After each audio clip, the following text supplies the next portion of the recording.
Dan dalam peperangan Uhud, wajah Nabi SAW luka teruk.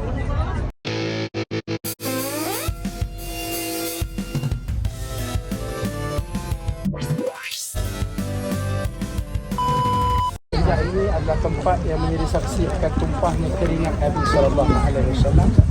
Dan apa dalam bahasa ini saya dah cerita. Pada tahun kedua hijrah berlaku satu peperangan yang namanya peperangan Badar. Jadi dalam peperangan Badar ni tentera Rasulullah 300 lawan dengan tentera musyrikin orang kafir 1000. Tentera Rasulullah menang. So pada waktu tu Abu Sufyan bila mana dia balik ke kota Mekah, dia kena hina. Dia kata bodohnya Abu Sufyan boleh kalah dengan tentera Muhammad. Sebab apa? Orang pandang rendah dengan tentera Rasulullah. Sebab tentera Rasulullah ni kebanyakannya orang-orang miskin. Orang-orang yang tak kuat pun tenaga. Tak ramai pun orang-orang yang pahlawan yang hebat di zaman yang ada bersama dengan Nabi SAW.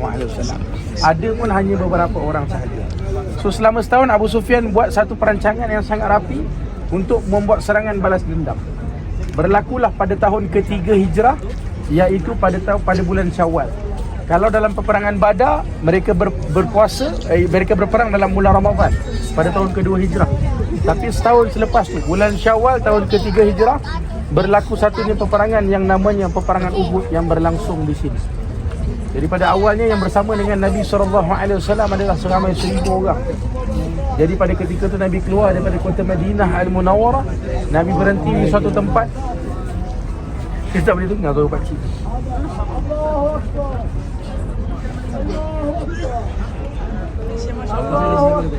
Nabi keluar daripada kota Madinah, Nabi berhenti di satu masjid yang namanya Malaysia, Masya Allah.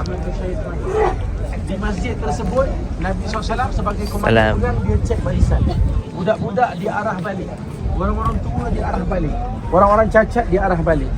Tetapi dalam barisan tersebut, Nabi nampak satu muka dan satu wajah. Satu orang ketua munafik, nama dia Abdullah bin Ubay. Bila mana Nabi tengok wajah dia, Nabi cakap, "Wahai Abdullah bin Ubay, seandainya kehadiran kau di sini untuk menguncak-kacirkan kepada umat Islam, baik kau balik." Maka Abdullah bin Ubay ni dia orang munafik, ketua orang munafik kota Madinah. Solat belakang Nabi, puasa dengan Nabi, tapi dengan kawan-kawan yang lain dia mengata tentang Nabi SAW. Ini orang takut nak pergi perang, tetapi berani-berani depan Nabi SAW. Lepas tu Abdullah bin Ubay pun keluar. Yang ikut dia adalah seramai 300 orang. Asal tadi keluar 1000, 300 orang dah keluar, tinggal 700. Nak lawan dengan tentera musyrikin Mekah yang datang daripada Mekah seramai 3,000 orang. Tentera musyrikin Mekah datang daripada arah mana? Datang daripada arah sana, belah kanan saya ni. So dalam peperangan Uhud ni Nabi base ada pintu. Kalau cuma nampak tak ada orang berdiri atas tu, dekat atas kedudukan. Situ Nabi base camp yang pertama pada wing kanan, maksudnya sayap kanan Nabi. Kemudian sayap kiri Nabi berada pada bahagian depan masjid. Okey, depan masjid. Dan Nabi punya base yang ketiga adalah dekat bukit yang orang Lok Panjat tu. Nama bukit tu adalah Bukit Pemanah. Yang bersama dengan Nabi tinggal 700 orang. Dalam 700 ni Nabi bahagi kepada 3 base. Base pertama wing kanan, wing kiri kat depan masjid. Kemudian dekat atas bukit tu Nabi tempatkan seramai 50 orang sahabat Nabi yang diketuai oleh Abdullah bin Jubair. Nabi kata, menang ataupun kalah jangan turun daripada bukit ni. Menang ataupun kalah jangan turun daripada bukit ni, Nabi kata. Jadi pada ketika itu bila mana berlaku fasa yang pertama, musyrikin Mekah datang daripada arah sini, sahabat-sahabat yang ada dekat atas tu semua panah. Jadi musyrikin Mekah dia tak dapat langgar masuk dekat Nabi dalam Nabi punya base. Jadi ada di antara mereka yang lari. Fasa pertama dikenali sebagai fasa kemenangan. Sebab apa? Musyrikin Mekah tak dapat nak tembus Nabi punya base camp, tak dapat nak kalahkan Nabi SAW. Tetapi bila mana tentera musyrikin dah mula berundur, berlaku khilaf dalam kalangan para sahabat dekat atas ni. 40 orang telah turun. Atas tadi ada berapa orang? 50. Nabi kata menang ke kalah jangan turun. Tapi berlaku khilaf dalam kalangan para sahabat. Sahabat kata buat apa lagi kita nak perang, kita dah menang, mereka dah lari. 40 orang telah turun. Kemudian nampak tak parit yang saya tunjuk dekat belakang saya tadi? Parit itulah yang digunakan oleh Khalid Al-Walid dan juga Ikrimah bin Abi Jahal. Waktu ni mereka dua ni belum Islam. Mereka buat pusingan belakang, mereka bunuh 10 para sahabat yang berada dekat atas. So Nabi punya shield, Nabi punya shield bahasa Melayu apa? Perisai. Nabi punya perisai, Nabi punya kem pertahanan dah lumpuh. 10 orang dah mati syahid atas tu. 40 orang pun dah berterabur kat bawah ni. Berlakulah fasa kedua, fasa kucak kacir.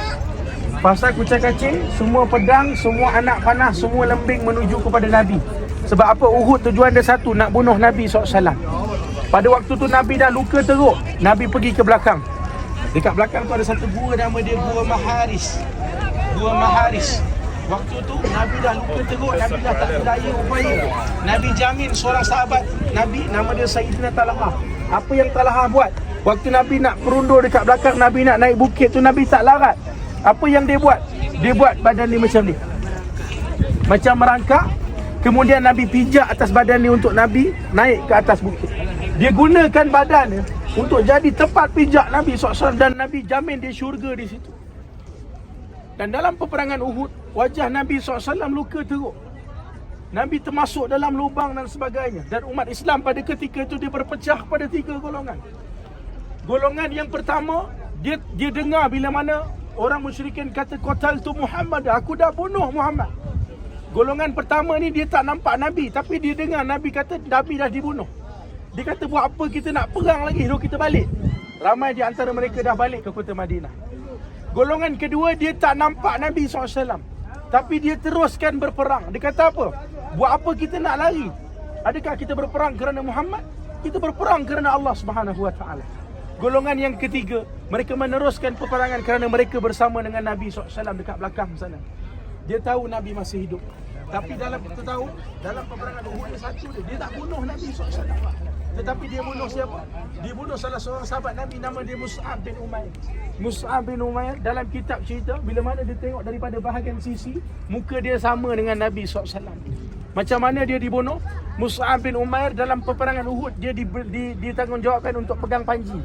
Sebelah pegang panji, sebelah pedang. Tuan-tuan, tangan dia ditebas. Dia lepaskan pedang dia pegang panji ni kuat-kuat. Dia tak nak bagi bendera Islam jatuh. Ditebas kali kedua, dia kepit dengan kaki dia. Kemudian ditebas daripada arah belakang, dia syahid di situ. Sebab tu waktu dia nak syahid, bila mana tutup bahagian muka, tutup bahagian kepala, nampak bahagian kaki. Tutup bahagian kaki, nampak bahagian kepala. Nabi suruh tutup dengan pelepah tamar sahaja. Dia dimakamkan di sini. Yang kedua yang syahid adalah bapa saudara Nabi, nama Sayyidina Hamzah.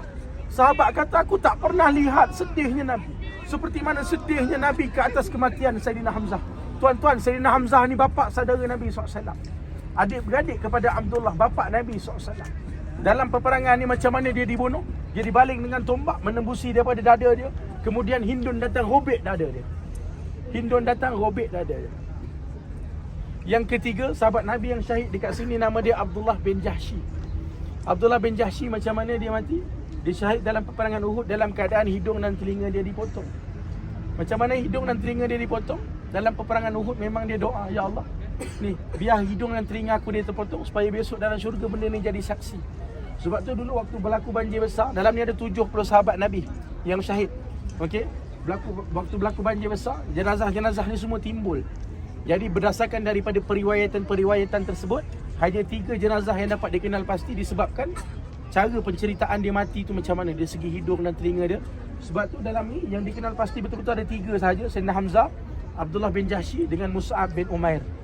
Mus'ab bin Umair. Kalau dekat sini, dia tak semua ada 70 kat sini. Sini ada sebahagian, kemudian nampak dinding putih tu, belah sana. Sebelah sana pun ada bahagian dia. Pemakaman Tuan Umar. Dekat belakang ada seorang sahabat Nabi. Maksudnya dekat sini ada 69, seorang ada kat belakang sana, belakang. Ya, Pak.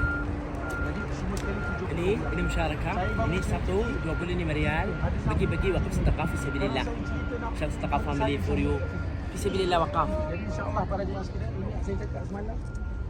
Yang dah datang 2-3 kali akan banyak kali dengar cerita tentang Uhud.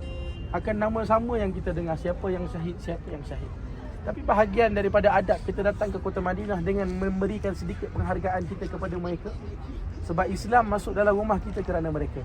Mereka berperang di jalan Allah dalam keadaan bukan untuk diri mereka, tapi untuk kita, umat Nabi SAW. Jadi insya-Allah hari ini kita dapat datang ke sini, dan besok kalau kita masuk dalam syurga Allah Subhanahu Wa Taala, kita tak akan jumpa orang lain melainkan kita akan jumpa mereka dalam syurga. Mereka kekasih Nabi SAW. Nabi menyayangi mereka. Nabi menyayangi mereka dan Nabi menyayangi mereka. Dan kita kalau nak disayangi oleh Nabi, kita kena cinta orang yang macam ni. Sebab apa? Seseorang itu akan berada dengan orang yang dikasihinya. Kalau kita cinta sahabat Nabi, cinta pada Nabi, insya-Allah kita akan ada bersama dengan Nabi dalam syurga. Kalau kita sayang benda-benda dalam keduniaan, maka kita akan ada dengan keduniaan. Maka siapa yang kita nak sayang dalam dunia ni? Tidak lain tidak bukan Nabi SAW, para as-sahabah, ibu bapa kita dan anak-anak kita yang kita cintai. Jadi insya-Allah kita akan pandang ke pemakaman Uhud untuk kita sampaikan salam. Para jemaah dapat ni saya. Isyril Fatihah. Bismillahirrahmanirrahim. Alhamdulillahi rabbil alamin. Arrahmanir rahim. Maliki yaumiddin. Iyyaka na'budu wa iyyaka nasta'in. Ihdinas siratal mustaqim.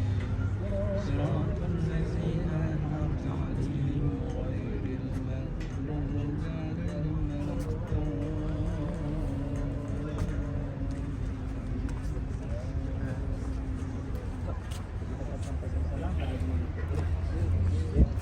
Bismillahirrahmanirrahim.